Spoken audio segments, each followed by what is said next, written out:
What's going on, people? Welcome back to Curtis Shaw TV, back with another live stream. Happy Monday, people. Hope you're all well. Slightly more relaxing weekend than usual, with it being the FA Cup, so I wasn't as stressed out as I was for that Brighton game, but still wasn't vintage. But it is the FA Cup, and it is about getting through. And I think as well, sometimes as a club, you need games to bring clarity on situations, and I think sometimes you can get caught up in certain players and go, oh, he's in good form. I think some of the players sort of failed to show themselves in a good light there because at the end of the day, we've got a Carabao Cup final 2 weeks yesterday. And a lot of our fringe players played on Saturday. And, that's an opportunity. If you're a player, you've got to play that game and go, right, I need to put pressure on whoever is currently playing in your position. Jesus should be coming in and going, right, I'm trying to start the cup final ahead of Gyökeres. Martinelli should be trying to start ahead of Trossard. Norgard should be trying to get Zubamendi out, and so on and so forth. Calafiori to Nkapie. And a lot of those players didn't really make a positive show. In fact, I said it during the stream, and a few people said, oh, you're being too emotional because of one performance. It ain't one performance. There's a good 5 players that need to be sold this summer. Jesus is done. He's got to go. Trossard's done. Martinelli, realistically, you're probably not going to sell 2 wingers in one window on the left, but if you could, I would. I think Havertz, even though he is a decent squad option, I just think he's been at the club, 3 years now, massive wages, injury prone. And listen, we've spoken about Odegaard. He wasn't even in the game. And then Calafiori as well. Second season at the club. How many times has he been injured? You know what I mean? We did it with Tomiyasu. You go, yeah, but he's a really good squad player. We even gave Tomiyasu a new contract. Berta came in and went, what? How much is he on a week? Get him out the door. These players are not useful to us if they're not available enough. And they're not. But we did have some positives. Max Dowman, fantastic. Marley Salmon made his full debut from the start. And obviously Jaden Dixon. And Norgard was solid. And Nkapie was quality as usual. Big up to everyone locked in, man. Big up, big up. I only put the stream out about 40 minutes ago, half an hour ago. Big up Obsessed Beer, who says, big up Curtis, silent member and first time commenting. Information and entertainment, happy Monday. You know the slogan, man, information and entertainment. Smile about something and learn something. If not, I haven't done my job. Big up man like Roy Cuffey said, fresh out of jail last month for driving with no license. First time seen you live since. Big up Curtis and the community. Roy, man. I get it, bro. I get it, but you just don't want to be in prison for anything, but a driving offense is but I get it. I know people who've been locked up for that as well. Had their license taken away. They're like, bro, I need to drive still, and next minute man's locked up. But freedom is a must, bro. Take care, and I'm glad you're locked in, man. Big up your damn self. Big up Highbury's local badger, belated Big C, belated big up community. I agree, see car boot sale. I'm telling you, you know what I mean? Car boot business. You go, listen, mate. If I take Trossard, how much for this Gabriel Jesus? Oh, don't worry about that, mate. You can have him for free. Yeah, you're doing me a favour. There you go. Hey, do you want Martinelli and Odegaard as well? And a Havertz? Just give me £5. You can have all of them. Do you know what I mean? But yeah, we need to be selling people out the back of the boot, man. Big up Lawrence, big up DJ Dens, and big up Jazz, who says, big up C from Nairobi. Send us a shout here in Kenya. Big up your damn self. Trossard Jamal swap deal. Yeah, maybe. And then we'll wake up from that dream. I think we'd have to give them like the stadium, the training ground, and about 15 players to get Lamine Yamal. Even then, it might not be enough. Oh, yeah, I didn't watch the game last night. I was thinking of doing a watch-along, but I was out. I saw that AC Milan beat Inter 1-0. Somebody actually sent me a message last night saying, and it's an AC Milan fan. He said he sent me a long message, and he basically said that Leao is struggling up front. I don't know I don't know if that's an excuse for him. He said, "Look, Leao is not particularly in good form." He said that Allegri is playing him as a striker, and he said it just doesn't look like it works. He's playing with his back to goal. It doesn't suit him. He's not getting 1v1. So you guys let me know. Do you still think he's the talent that I think he is, or was he? People were saying he didn't play great yesterday, but I would still take him over Anthony Gordon and Nico Williams. And they're the two left wingers that I do think he's going for. But we'll see. Hopefully swap deals can happen. Yeah, I mean, we've got players there. You know, Martinelli is probably the one player out of, well, I just named about 5. He's the one player that I've always sort of thought, if he goes to the right club, he'll do well. You know, maybe in the right league. I don't know. Does he go to the French league or the German league where they're playing a high line? I'm not sure, but then you can't he's not going to get the opportunity to pick and choose, and he's not playing well enough that he would have the option of choosing. You know, he'd have to take what he could get. So yeah, I don't think we can be caught up on that too much now. But I don't think all those players will get sold, by the way. I don't see Odegaard. No, Odegaard might. I don't see Havertz being sold.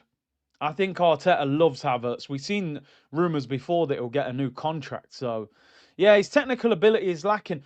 I think sometimes, you know, your foundation in football plays a massive part in your career moving forward. Now, don't get me wrong.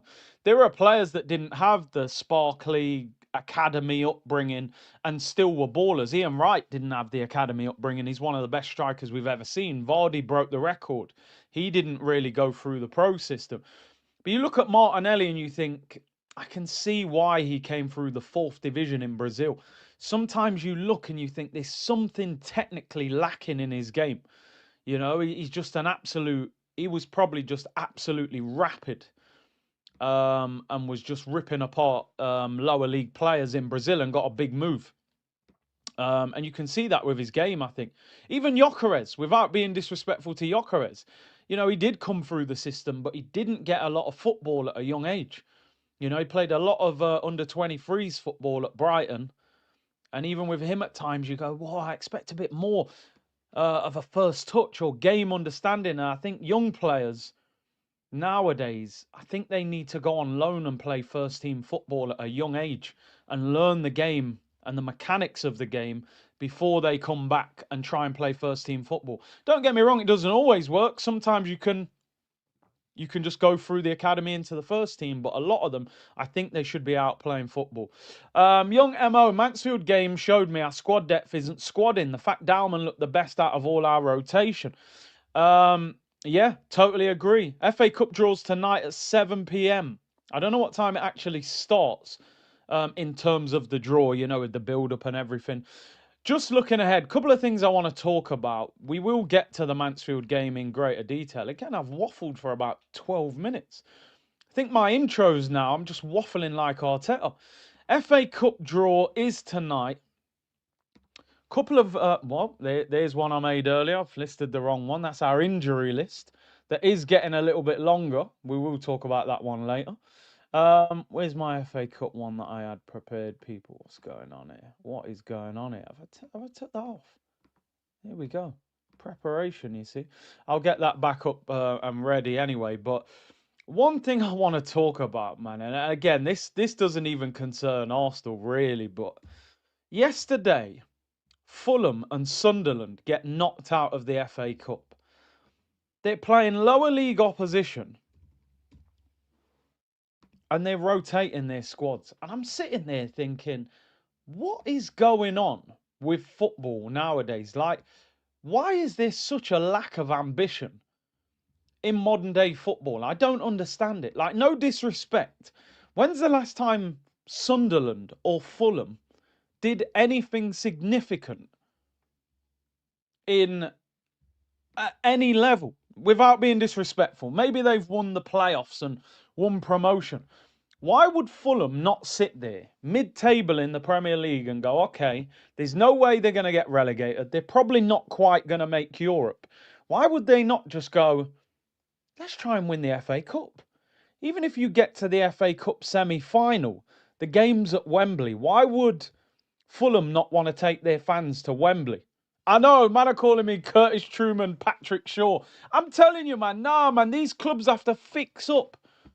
I'm trying to think from their point of view. If you was a Fulham fan, I'd be sitting there thinking, what's the point of this football club? You might as well wrap that club up and go out of business. You're never going to win anything. You're never going to try and win anything. How have you not just seen what Crystal Palace have done and gone, wow, every mid-table to lower half of the Premier League club should be looking at Palace and going, that is the absolute must for your club. Get to a final, shock Man City in a final. You've qualified for Europe. Your club's on a bigger scale now. You're playing European football. Community Shield. You got teams like Fulham going, yeah, we'll rotate. We'll rotate. Oh, you've been knocked out. Okay. What's the point? What is the point of some of these clubs? Sunderland, Championship for years. You get back up. Oh, yeah, we'll rotate. Oh, yeah, you've been knocked out. Okay, cool. Now I get it. A lot of people in the chat saying, winners of the FA Cup only get a few million quid. To finish a couple of places higher in the Premier League might actually make you more money than winning the FA Cup. And they think everything from a business point of view. So they're probably looking at it going, well, what's the point stressing ourselves to win the FA Cup to make 2 million quid? When you might finish 2 places higher in the league and make 3 million quid. But it just shows the direction of football. It's so cynical nowadays, and it's just all about money. I know it is money, but come on, the sport itself, the tradition. The winner of this year's Men's FA Cup will take home 2.1 million in prize money. That's crazy. That is crazy. I think that, I mean, I say this, but then this could have affected Arsenal over the years, but should they give, do they need to do something with the FA Cup to make it more, I don't know. I'm thinking, could you give it a Champions League spot and take it from one of the league positions? But I just don't think they'll accept. I know, man. I know. But listen, I'm moving like Patrick Truman. I'm moving like an unks. I'm having a moan up. But growing up, right, in a very simple household financially, I didn't have Sky Sports every week, blah, blah, blah. FA Cup final day was a whole day. You watch the players arrive in the suits, walking around on the pitch, get changed, the warm-up, the interviews, the build-up, the FA Cup. It was magic. Now you got teams who've never won nothing going, yeah, let's rotate. Get knocked out. Well, get knocked out to do what? Finish 11th. Do me a favour. The game's gone, mate. The game's gone. Listen, I think the FA have to look at the FA Cup. I think it's in a bit of a poor situation as a trophy. Big clubs don't respect it, you know, and they're not even that bothered about winning it. So yeah, I don't know. I don't know. Maybe I'm looking at it the wrong way. Maybe I need to change my thinking and go, well, so what? But I just think, as a player, surely you're desperate to win a trophy. But you know, the game it's all about money nowadays, isn't it? So maybe I need to adjust my thought pattern. But the FA Cup last eight tonight, people, is Southampton and Port Vale. I mean, you'd love Port Vale at the Emirates. We've actually had a brilliant draw so far when you think we've had Portsmouth, Wigan, and Mansfield. What an unbelievable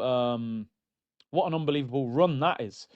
So Southampton and Port Vale would be great. Man City, Leeds, Arsenal, Liverpool, Chelsea, and then West Ham play Brentford tonight. I mean, look, I don't want to play Man City or Liverpool ideally, just because in the middle of a hectic fixture list, you don't want another sort of monster fixture where you can't afford to rotate. Ideally, you want to be at the Emirates. And yeah, Southampton, Port Vale, Leeds, or West Ham or Brentford at the Emirates would be ideal. You can rotate, but we'll see. We will see. The worst draw would be Liverpool or City. You just don't want to keep playing Man City. We've got Man City in the Cup final. We've got Man City in the league. We can get Man City in the FA Cup and potentially in the Champions League. We could play them loads of times. So Yeah, I wouldn't want to go to Anfield or the Etihad, but we'll see. Eventually, we're going to have to play a good team.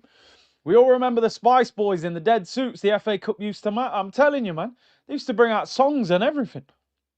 Kvara would change as he is a difference maker. I looked into that Kvara story being linked with Arsenal, and I did speak about it briefly the other day, but I've looked a bit more into it, and it seems like it's nonsense.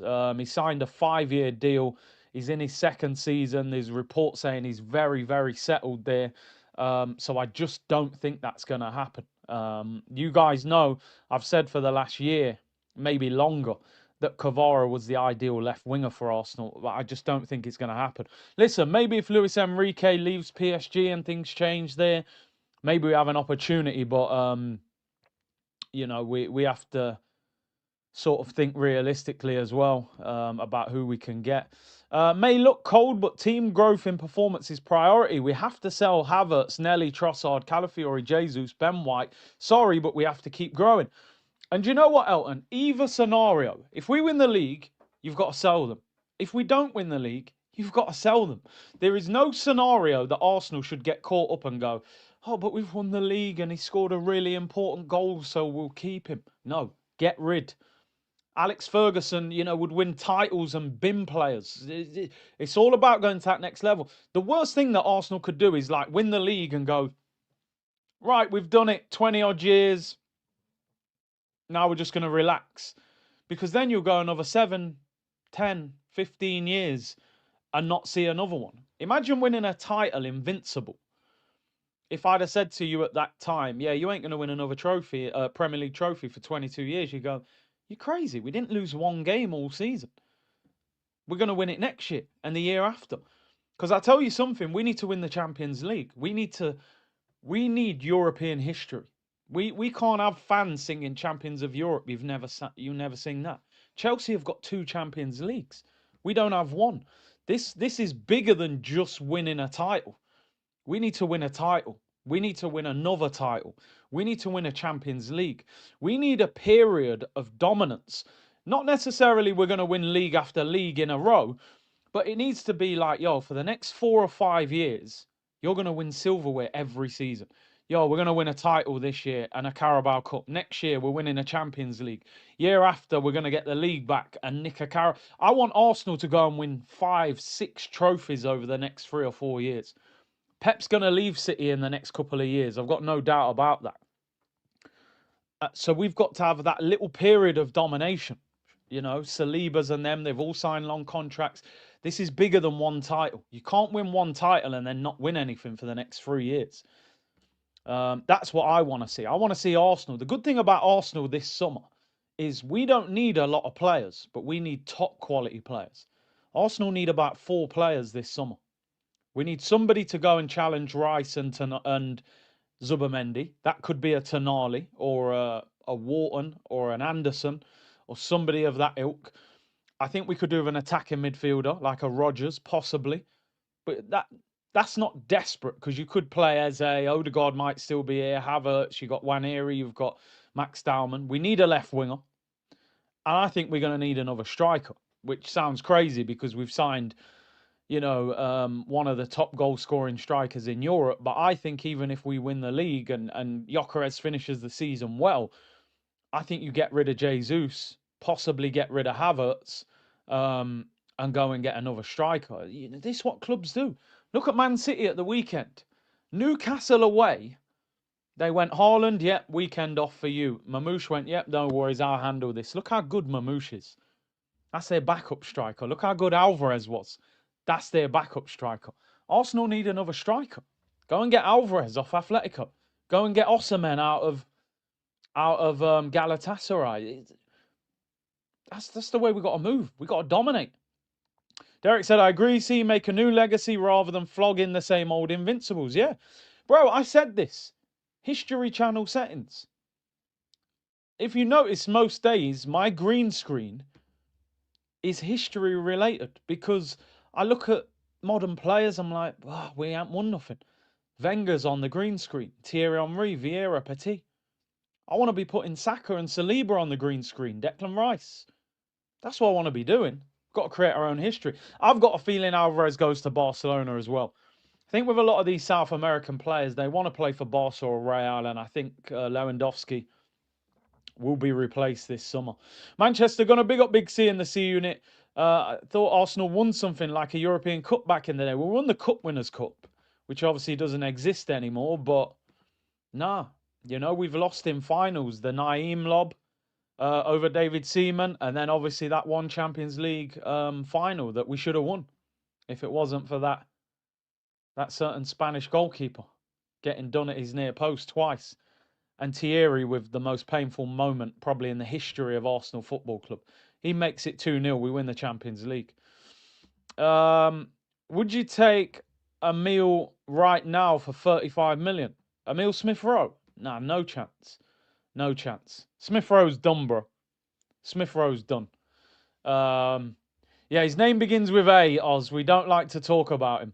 Even with a red card, bro, 15 minutes away from the end of the game, Thierry Henry one-on-one with a goalkeeper. He scores that, we win with a red card. That's the reality.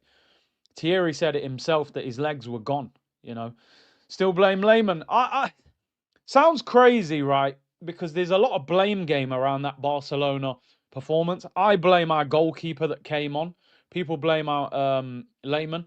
I think really the referee ruined the final. If you watch that moment back, Ludovic Giuly scores the open goal.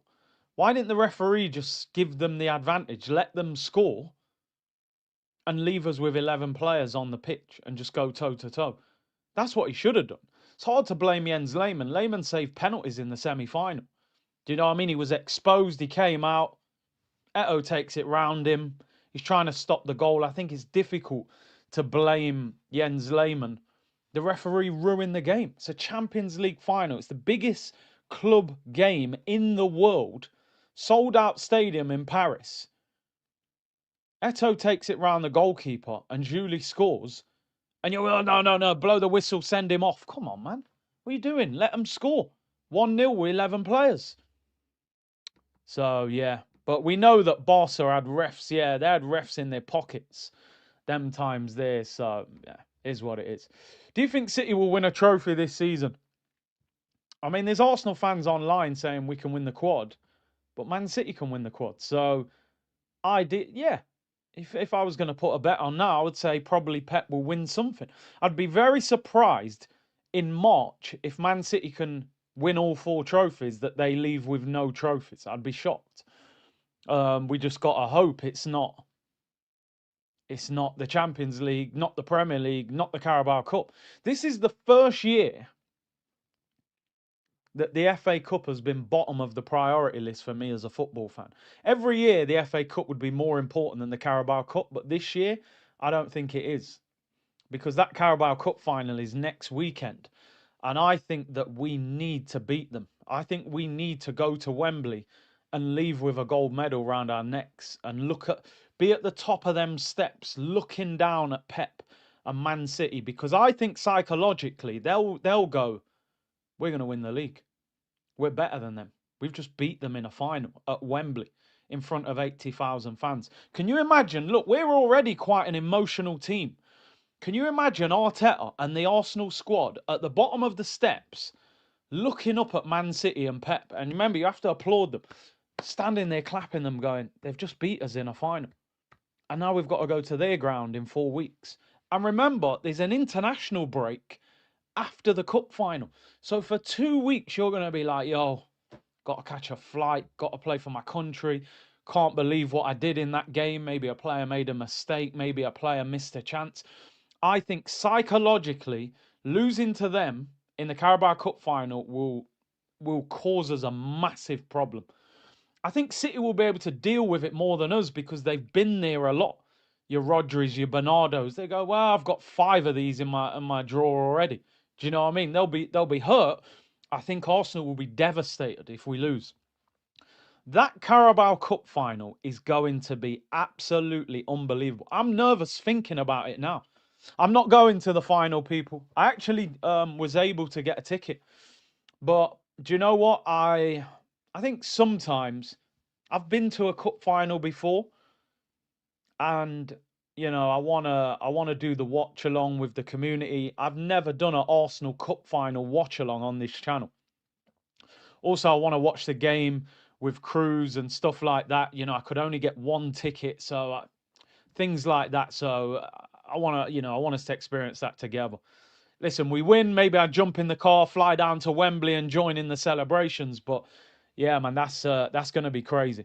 That is going to be crazy. Mbappe's back training. What? I thought Mbappe was out for 6 weeks. I hope he is back because it makes for a better game against City. I thought they said he sprained his knee, was out for 6 weeks. Mbappe. But is he in full training? I mean, he's jogging with the coach. Is he actually available? Yeah, who knows? I mean, we got bigger things to worry about. Yeah, I can't see them risking him. Sprained knee and nah, they're under pressure. Lawrence said if City win, Diaz, Bernardo, and Rodri will be unbearable. Yeah, you know what they'll be saying? Oh, these lot can't handle the pressure. They've got to come to the Etihad. That also would increase the pressure so much on that Etihad game. If we beat them, we'll be stepping there like, yo, we'll cry together. I'm telling you. Oh man, yeah. Pep suspended for the next 2 games because of yellow cards, but he's available for the final. Yeah. Did you guys see the way Pep went up to that fourth official? I thought he was going to punch him in the face. Alisson is injured for Liverpool. Have you ever seen a more injury-prone goalkeeper than Alisson Becker? That guy is always injured. I don't know what does he do? How does he get injured so much? But anyway, right, let's move on. Let's talk about the Mansfield game. I haven't even really spoke about it. We did the watch along. It seems like a long time ago now. This is the headline maker, innit? Max Dowman. One thing, I don't like overhyping young players because in England, especially with English players, there's no self-control. Every player is the best player. Every player is the new this, the new that. Jack Wilshere was the new Paul Gascoigne. Sometimes, don't get me wrong, they do become superstars, Wayne Rooney, Michael Owen. But, you always go, okay, it doesn't always just depend on how good they are. It's the way their career is managed. We got to understand at 16 and 17 years of age, Reece Nelson was the best player in Arsenal's youth system. Better than Saka. People said he was going to be a superstar. Playing for England, everything. He was the man at youth level. And look at the Reece Nelson development and how it's ended up. Max Dowman, genuinely, for me, I've really got to think about what I say here so I don't get carried away and say something crazy. I think outside of Cesc Fabregas, I haven't seen a better youth team player at that age for Arsenal. Is that fair? I'm thinking Wilshere at 16 wasn't really playing, was he? He went on loan. I think Cesc is the best young player that I have seen come through the system at that sort of age. 16, Cesc with the baggy shirt. He was just started going crazy from day one. I've never seen anyone like Cesc Fabregas. Max is the next one. Jack Wilshere obviously was a tiny bit older, but Max is unbelievable. It's not just his talent, it's the confidence. You can be talented but lack confidence. You can be talented but be overwhelmed by the situation. Wow, Arsenal top of the league, the pressure. Now, I don't think Saka looked better than him when he was 17 and just getting in the team. It took time. He was at left back. He played right wing. He was on the left wing.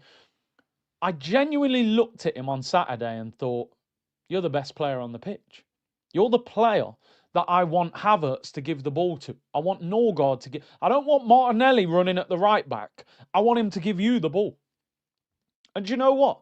I've said many times this season, without sounding a little bit arrogant, Max is probably the player at Arsenal right now that I would say I'd probably pay to go and watch him.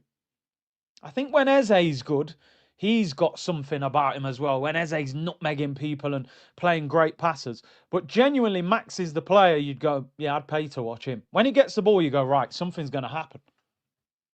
I don't want him to just be like, oh, we've got a weak team in the FA Cup, we'll give you a start. I genuinely think Max Dowman should be playing football on a consistent basis in this team. I agree with you, Doctor, all right? Wilshere's performance against Barca, it's one of the best I've seen from an Arsenal teenager against probably the best midfield of recent history. The only reason I'm saying it, I think Jack Wilshere was about 18 at the time, so he's a little bit older than Max. But yeah, listen, Jack Wilshere should have been an absolute superstar if it wasn't for injuries. I just hope he gets game time. Apparently, this is his best position, in that 10 role. There's a lot of traffic in front of him there. That's the issue. In terms of Odegaard, Havertz, Eze. But would I start him on Wednesday? And I'm going to sound like a hypocrite here after I've just said all that. I probably wouldn't, because it's a Champions League knockout game. I want Eze in the 10 for that game. Would I play him on the right over Saka? Probably not.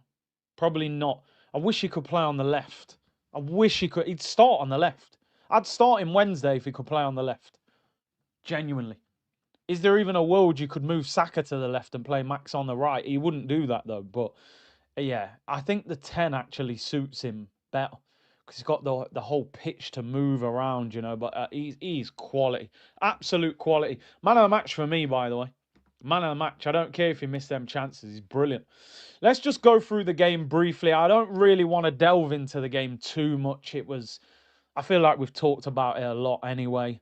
And you're right. You know what? You made a great point there, Stephen. The one thing I was concerned about was this ain't going to be like a Premier League game. You could get bullied. No matter how talented you are, these are big men, League One. They're used to the physical battle, the bobbly pitches, and it didn't bother him. People were saying, yeah, the pitch wasn't very good. Didn't look like it bothered him. He was dribbling past people. Do you know what I mean? Physically, they took him out a few times as well. He just got up. He went, yeah, cool. Could deal with that. I think he's brilliant. Genuinely think he's brilliant. The way Arteta manages him and Ethan Nwaneri is very important. Because you've got players there, you don't get them too often out of your youth team. You've got to make sure you turn one or two of them into absolute stars. Don't waste them. Don't waste them. 2-1 win, Noni Madueke, lovely goal. As a brilliant goal. Will Evans scored against us, really good finish, fair play. Mansfield were fantastic. I was pleased on a personal point of view for Mansfield, because I know what that game means to them as a club, and it's a game you can get battered in if you don't. I think Exeter, didn't they lose like 10-1 to Manchester City? But they made life very difficult for us, and they really put in a good performance. So big up to Mansfield, great atmosphere as well. Yeah, and that Oates, the striker, the big guy who started, he said he's a boyhood Arsenal fan. It was his dream to play against Arsenal if he couldn't play for them. So they put up a really good account of themselves. I'm just going to skim through the player ratings. I'm not going to go into detail and go full screen, even though there was a few full screen performances. 21 shots for Arsenal, 10 on target, 9 shots, 5 on target. Listen. I thought Kepa did okay. I saw people online saying he should have saved the goal.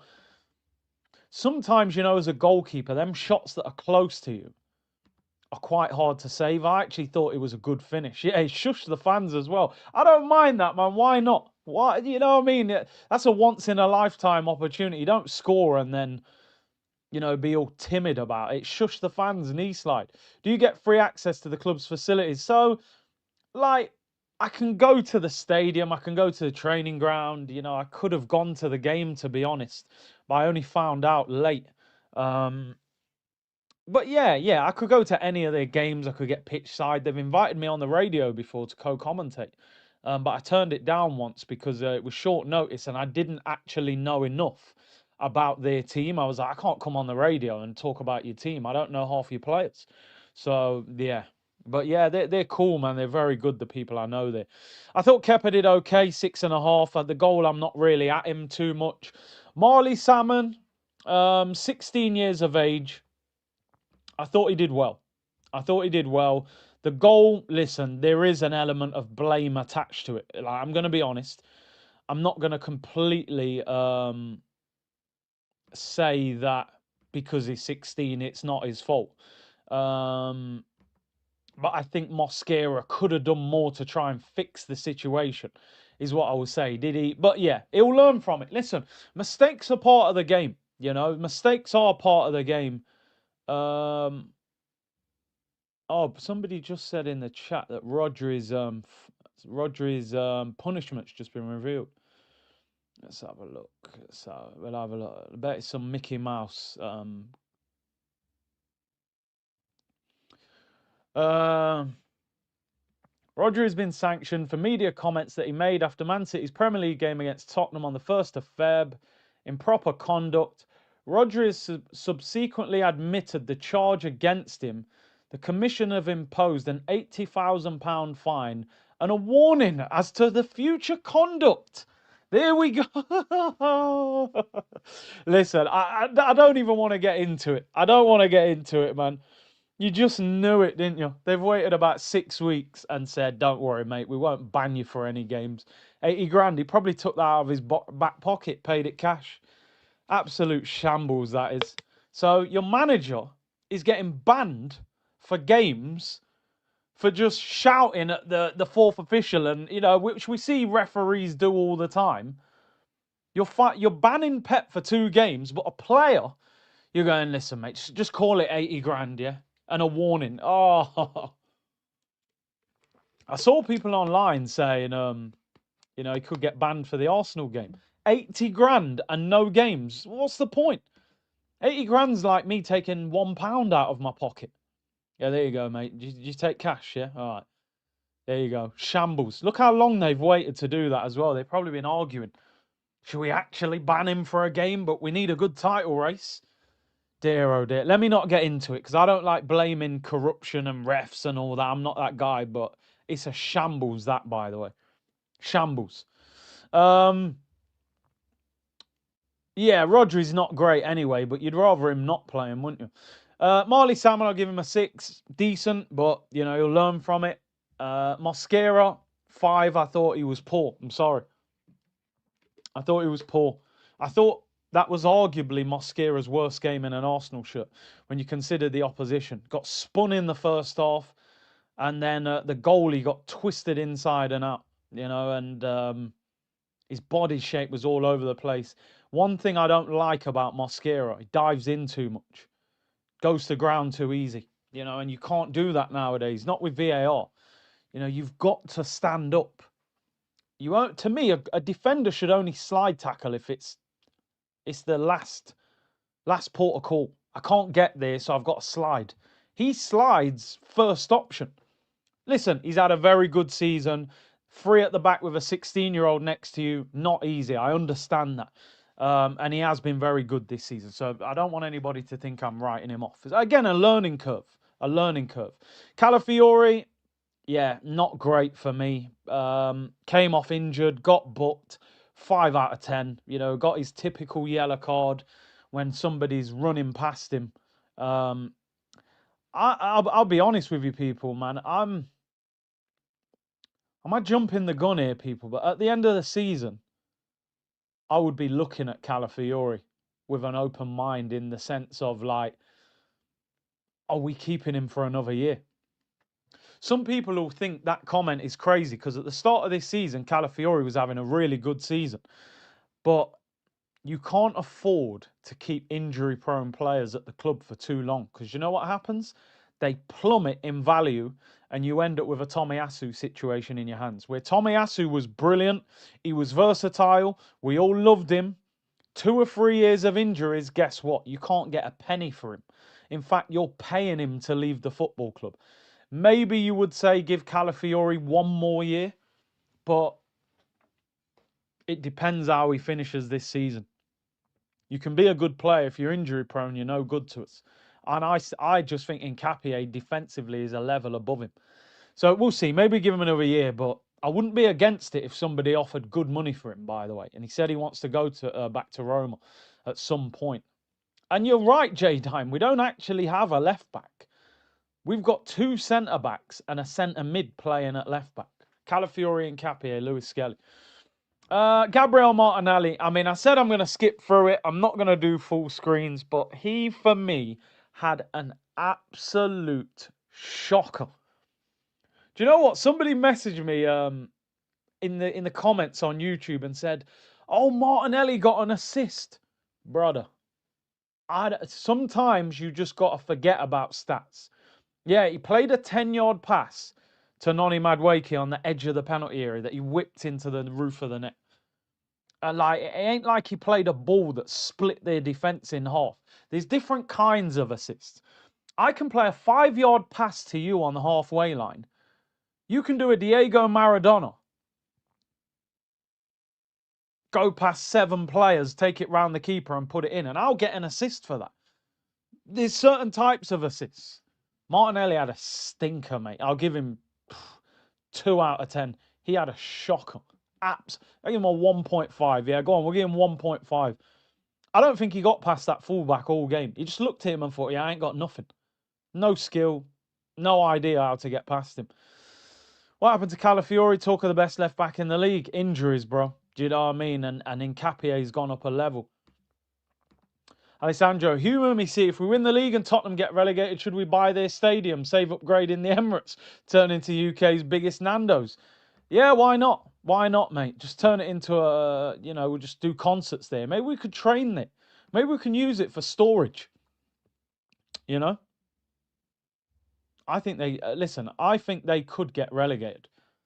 I think they could. If they lose to Forest, I think they play the same day as the cup final. I think they'll lose to Liverpool, which is their next league game at Anfield. They've got Atletico. I think they'll get knocked out. If they lose to Forest, I think they'll go down. The pitch was too pitchy. The right back was too big. The right back was too right backy. His head was too Lego-y. Noni Madueke. I mean, he's like the best and the worst player mixed into one, isn't he? In fact, he's not even the best, but he has some really good moments. Scored a really nice goal and then put one out of the stadium. His techers at times is so good, and then his techers at times is like you've never played football in your life. Do you know what I mean? I don't even know what to rate him. At times he's a 1 out of 10. At times he's like a 9 out of 10. More than a 9, guy. We'll give him a 6. Middle of the road. 6 out of 10. 6.5 for the goal. It was the opener as well. Kai Havertz, poor. I know he was playing centre midfield. Not an ideal role. He got minutes, but he didn't do anything. I don't remember him having a shot. He was giving the ball away. 4 out of 10 for Havertz. I let him off a bit to Martinelli because he's just come back from injury. And he wasn't playing in a position that worked. He was awful. I'd probably give him a 3, actually. Christian Norgard was solid. 6.5. 6.5. I thought he was decent. He had no midfield partner next to him, really. I might even give him a 7, Norgard. I thought he did well. Disturbed Digital. I should be working, but I'm here. I mean, I get it. I get it, people. But just don't lose your job. Don't lose your job. Havertz for me would be gone in the summer. Personally, I'll be real. Martinelli would be gone. Trossard would be gone. Jesus would be gone. Odegaard would be gone. I'd get rid of all of them. And you imagine how much wages. Jesus on about 250. Trossard, I think, went up to like 120. Martinelli's on 180. Havertz 275. Odegaard 240. You're probably talking what's that? Nearly £1 million a week in wages. Do you know what I mean? But it's a lot of work to do, obviously, and who would buy all of them? That's the other thing. Their wages are so high, you would struggle to sell them. Who's going to give Jesus 250 grand a week? Who's going to give Havertz 275? So the problem you have is when you try and sell, let's say Arsenal said, right, we're going to sell Havertz. Let's say Bayer Leverkusen said, right, we'll bring him back to Bayer Leverkusen, but we can only give him 150 grand a week. Well, Havertz's going to say, well, that extra 125 grand a week with 2 years left on my deal, you're going to have to pay me up. You're going to have to give me 10 million or something to offset that. And this is where the problem is with these deals. So it makes it difficult. Trossard, absolute stinker. Absolute stinker. Yeah, the only thing you could do, you could say, right, we value him at 40 million, but to offset the wages, you can take him for 25 million. And with Jesus, we want 20 million, but you can take him for 12 million to deal with the wages.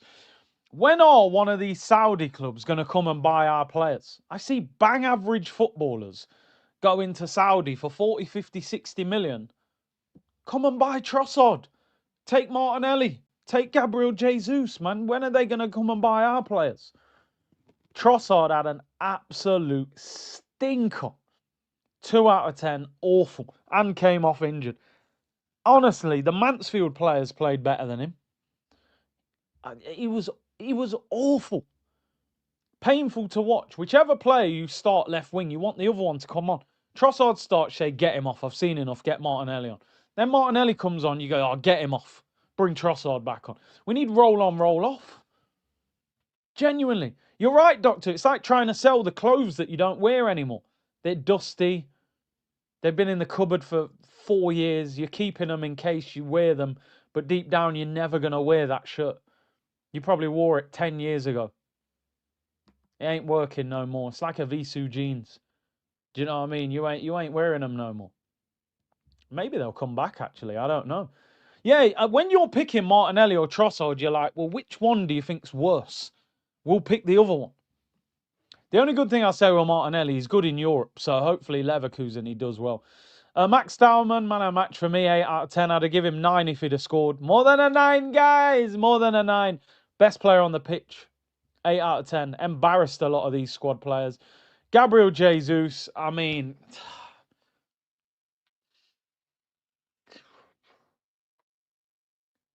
I'd have made Jesus make his own way home. Honestly, Jesus would have come out the stadium. If I was the coach driver, I'd have been wheel spinning out of that car park. He'd be running, hey, you forgot me. I said, no, I haven't, mate. Put your foot down.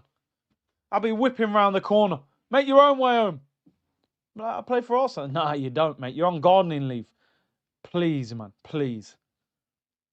Hey, listen, it's sad. It is sad, you know. It's like seeing a girl that you was with when you was younger, right? And like, she looked great, you know what I'm saying? And you've walked through your city centre and you've seen her in the town and she's got 4 kids. You know, her hair looks messy. She don't look good anymore. You think, oh man, do you know what I mean? She was unreal back in the day, but the local drug dealers ruined her. You know what I mean? Had 4 kids with her. It's one of them, innit? It's one of them. Jesus, the pink Arsenal shirt, first season, call me celebration. Now look at the state of him. You know what I mean? Anyway, let me not say too much. Probably said too much already, but anyway. Hey, listen, you all know, you've all seen it. You know, man, we've all seen it before. We speak these things on this channel. Big up Jaden Dixon who came on, man. Big up Jaden Dixon. Some of the comments are wild. I've set you off, you know. Went from call me to call blocked, you know what I mean? It's all mad, bro. I'm telling you. It's all mad. She's not right. Hey, Lawrence, you know what I mean? She's doing runs now.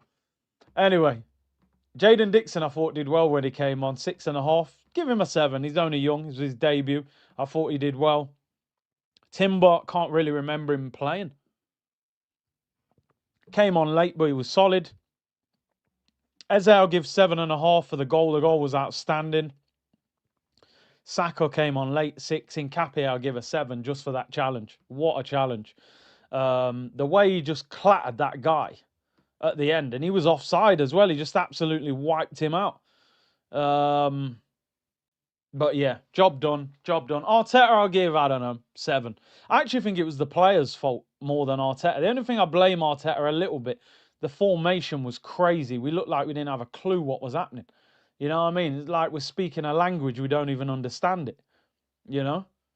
You ever notice with English people, right, when we go abroad and somebody doesn't speak fluent English, we speak English but slower and louder, thinking that that's going to make them understand what we're saying.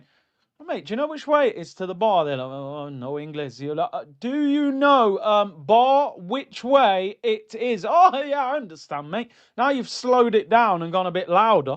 I'm fluent now, mate. Just speak like that and I understand everything. That's what Arsenal were trying to do. on Saturday. They didn't understand what was going on. Yeah, and you put the slight accent on to try and sound like them. You know what I mean? It's just crazy, isn't it? Oh man. Anyway, let's leave that alone. No disrespect. We've gone over that game enough now, haven't we? Couple of things to talk about before we round up. I'm not really going to talk about the Bayer Leverkusen game because yeah, Chris, do you understand the words that are coming out of my mouth? Rush hour settings. The analogies being used on this channel. Hey, information and entertainment, man. You won't get it anywhere else, I'm telling you. Well, you get some of it, but maybe not as much. I'm not English, but I do that. That's crazy, isn't it? No wonder they hate Brits abroad. Thinking, look at this guy, man. Why is he shouting at me? Can't understand him. Salman said it's so true when you see tourists here in Barcelona. I'm telling you, bro. I'm telling you. Tomorrow we'll preview the Leverkusen game properly. Arteta's got the press conference. I mean, I can tell you what he's going to say already. Oh, we have another training session this afternoon, so we'll see who's available. Yeah, thanks, Mikel. That helps us. But the injury list is starting to grow. Saliba, Trossard, Calafiori, Ben White, Martin Odegaard, Mikel Merino. All out injured. He has come out and said that Trossard's look like a knock. So maybe that one's not too bad. He might be available. Obviously, Lewis Skelly returns. He was suspended at the weekend. So we're going to have a little bit. I suppose the only good thing is that, without sounding a bit brutal here, is that Calafiori and Trossard probably wouldn't have started. When you look at how well Martinelli's done in Europe, he would probably start ahead of Trossard in the European game, and Calafiori's not going to play ahead of Nketiah at the moment. So, but Saliba's the big loss, you know, for a very important game. You want Saliba back. Obviously, it's the ankle. You've got to be careful with ankle injuries. We've got Everton at the weekend, which is a tough game. I'm very keen for Arsenal to try and win by a couple of goals against Leverkusen. I was looking at Leverkusen. I saw the highlights of the game at the weekend just to try and get a bit of insight into them. They drew 3-3 away with Freiburg. They conceded an 86th minute equaliser. They play with a back three. They look quite open. They look like they can be got at, especially out wide. They've got like a narrow back three. And then when the wingers get high, you sort of pull their centre-backs out. They've got massive gaps to go and exploit. They pack the midfield. They try and make it difficult in midfield. So I'm looking at it thinking Saka and Martinelli out wide should be causing them all sorts of problems. All sorts. And then if Eze can make them late runs as well, defensively, they look like they can really be got at. They do look like they've got some goal threat. They get a lot of numbers forward. They play a high line. Kwanzaa plays for them, the former Liverpool player. Grimaldo's left wing back. He's highly rated. Patrick Schick, the striker, who I think he lobbed. Did they play Scotland or somewhere? I remember he lobbed the goalkeeper from miles out a couple of years ago in the international tournament. But yeah, listen, I'm looking at this thinking, can we win this by a couple of goals, and possibly, you know, take the pressure off? Because I'm looking ahead, and I know you shouldn't think ahead too much but we play the second leg next week, and then it's the cup final, the game after. So I'm looking at it thinking, if we could go and beat them 2-0 or 3-1, which isn't unattainable. We beat Inter Milan 3-1 in the San Siro. Inter Milan are a better team than Bayer Leverkusen. If we could go there and win 2-0 or 3-1, bring them back to the Emirates, get through the game next week, you're hoping that Man City are going all out against Real Madrid next week. Hopefully it's a much tighter game.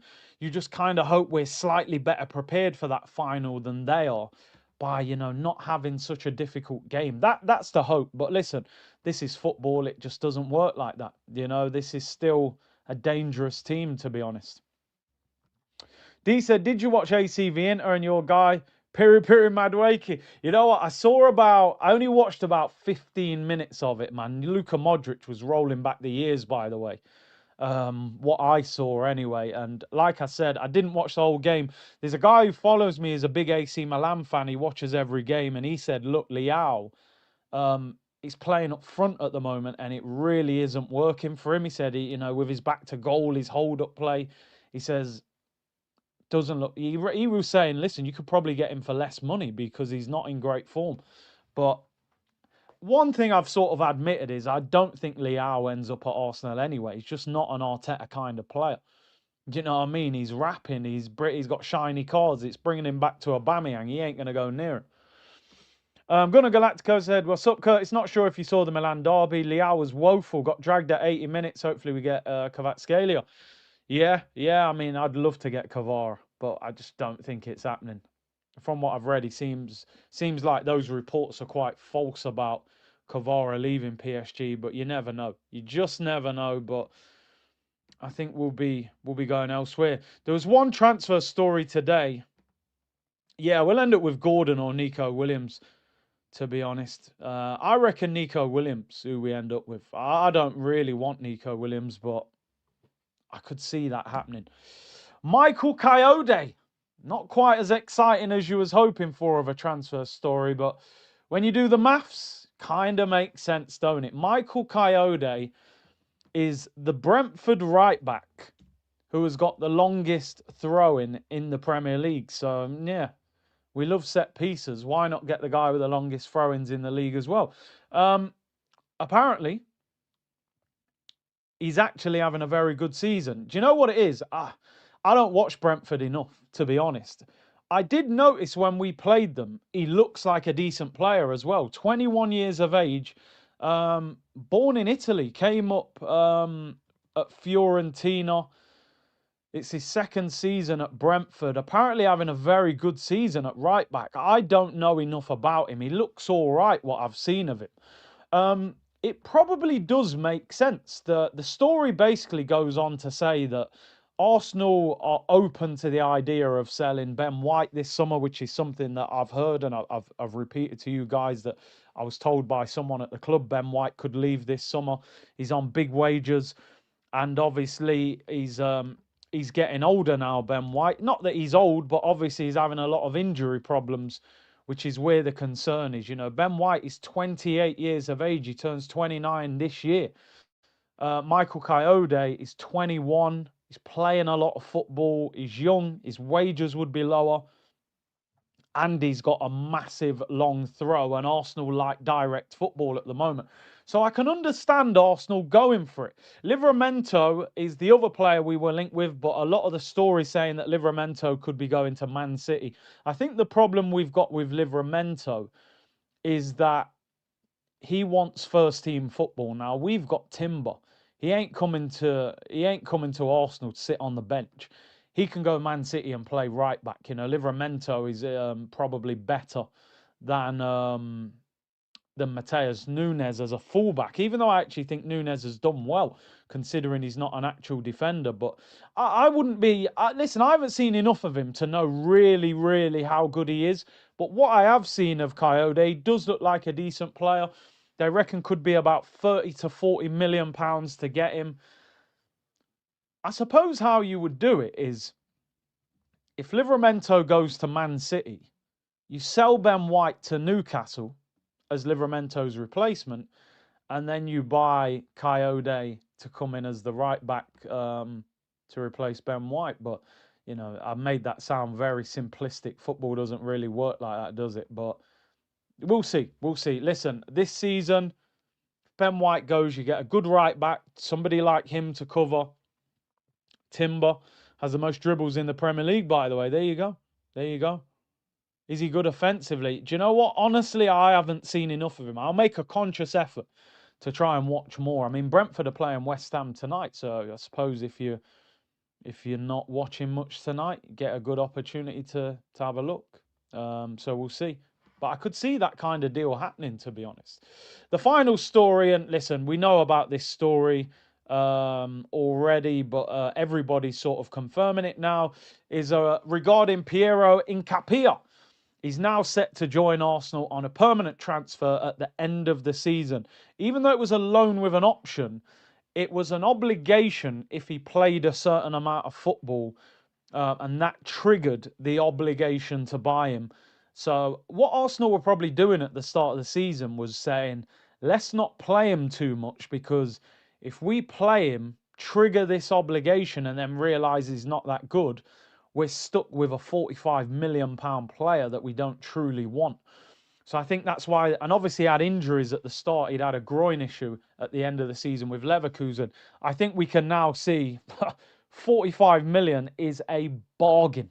Absolute bargain. I'll be honest, I always liked him as a player, but he seemed a bit rash. But I just think over the last maybe 6 weeks, I just think he's been absolutely fantastic. It's crazy to think like he's a natural centre back who's playing brilliant at left back. He's just brilliant. 23 years, no, just turned 24, 24 years of age. At times he's captained Ecuador, left-footed, left back, centre back. It's a bargain. You know, Maguire cost 75 million, people. Do you know what I mean? 75 million. I kind of feel like we've got like, he's not quite at that level yet, but it feels like we've got like a Timber now at left back. Do you know what I mean? Where he's aggressive, he's improving on the ball. I just think our back four now are animals with him at the back. I always said before, no disrespect, that Calafiori felt shaky defensively to me. Calafiori's best work was what he did when he was going forward, you know, and having shots and getting in the penalty area. I always looked at Calafiori like, yeah, Savinho ripped him up. Hakimi that time against PSG was just running past him.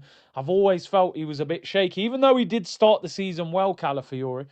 Nkapie just feels like he's an animal. Like I said, man, when he played that DMX song, I said, yeah, I know what time it is, man. I know what Ecuador will be dangerous in the World Cup. They got some good players. Fofana cost 80 million at Chelsea, yeah. Gay at 20 million's a bargain, but you know, with bonuses, they're paying him nearly 300 grand a week, which is mental. You know what I mean? But City don't mind, and if you get quality, who cares? I just wanted to see what Nkapie's wages at Leverkusen. Pierre Nkapie earns £65,000 a week. Arsenal paying all of his wages. And the story here said Nkapie set to double his wages. Pierre Nkapie will double his wages when he signs on a permanent for Arsenal this summer. The Ecuadorian international is set to sign a 5-year deal with the club. The obligation will be triggered by the amount of games that he has played this season. Nkapie's wage is set to be around £130,000 a week. Yeah, no problem. No problem. The guy's a baller. Absolute baller. Cole said, sell Odegaard, Jesus, Martinelli, Trossard, and Lewis Skelly. Wow, you're the first person, actually, today, when we're talking about selling players, that said, get rid of Lewis Skelly. I wouldn't sell Lewis Skelly. I wouldn't sell him. I don't think Lewis Skelly is suddenly a bad footballer. This is a guy that was bossing it at the Bernabeu, and they wanted to sign him. I would definitely not sell Lewis Skelly. Lewis Skelly now needs the manager to put his arm around him and sit down and say, right, how are we going to get the best out of you now? Are you going to put up a fight at left back, or do we now move you into midfield on a permanent basis? You don't get rid of Skelly, man. That's one of our own. If you had 2 or 3 years where nothing was happening with him, then I go, all right, maybe you got to look at Lewis Skelly's one of our own, man. He's quality, bro.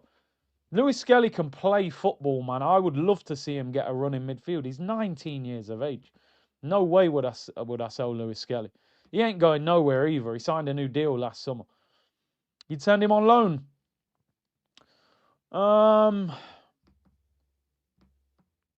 I don't think I would. But under Arteta, he might need to go on loan. If your Carabao Cup final was right now, what's your starting 11? Wow, that's a great question, because I'm thinking he's going to play Kepa. But I'm ruthless. I would potentially play David Raya, just because I wouldn't want to leave anything to chance. And Kepa is a chance. But it will be Kepa. Back four picks itself. Timber, Nkapie, Gabriel Saliba. Midfield picks itself at the moment, I would say. Zubimendi, Rice, Eze. Saka and Gyökeres. Left wing. Left wing's a problem. I've got no faith whatsoever in Trossard or Martinelli. None.